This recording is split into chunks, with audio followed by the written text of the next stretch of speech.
shkalla e parë e dënoi me 1 vit burgim. Apeli jep vendimin për Louise Aylin.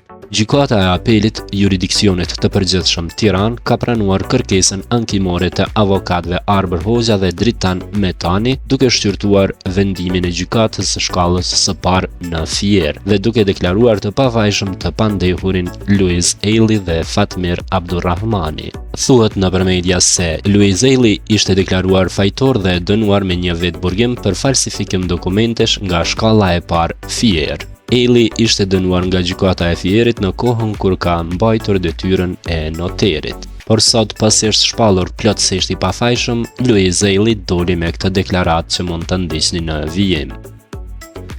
Pas një betejë gjatë me padrejtësinë, pas një vendimi që u bë titull portalesh dhe fest për disa, drejtësia foli sërish dhe qartë: jam i pafajshëm.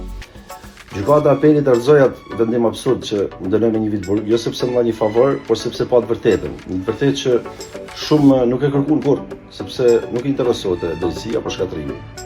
Ndërsa unë luftoja për të mbrojtur emrin, jetën dhe të ardhmen time, kishte njerëz që qeshnin, kishte sy që ndriçonin nga lajmi i dënimit tim. Madje do thoshin e mori atë që e meriton. Pikërisht sot ndoshta është koha që këta njerëz ta ulin kokën, jo nga frika, por nga vërteta. Sepse kur dëmton një njeri pafajshëm, nuk fiton as drejtësia as morali, por veç urrejtja. Faleminderit drejtësisë që foli, faleminderit jetës që më dha durimin, faleminderit atyre që besuan pas sa unë pafajësinë tënde. Faleminderit gjithëve. Fjala pafajësi nuk është thjesht një vendim, është dinjitet. Nga zemra dua t'ju falenderoj gjithëve për urimet e mirëta dhe fjalët e bukura që na keni dërguar për drejtorin tonë të martesë. Dhe ditë veçantë për mua dhe Kiarën është një bekim i vërtet, të ndjejmë gjithë të dashni që na rrethon.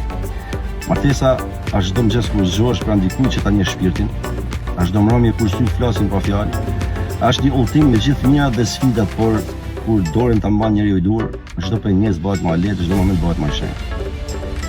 Kiara është drita që ndriçon jetën time kur ndroj më shumë dhe çdo ditë me të është një kujtim që duhet ta mbaj për jetë.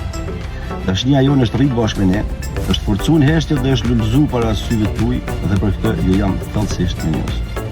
Faleminderit që keni qenë pjesë e kësaj rruge, që na keni përkrah, dashur dhe që keni ndarë me ne gëzimet, loptimet dhe shpresat.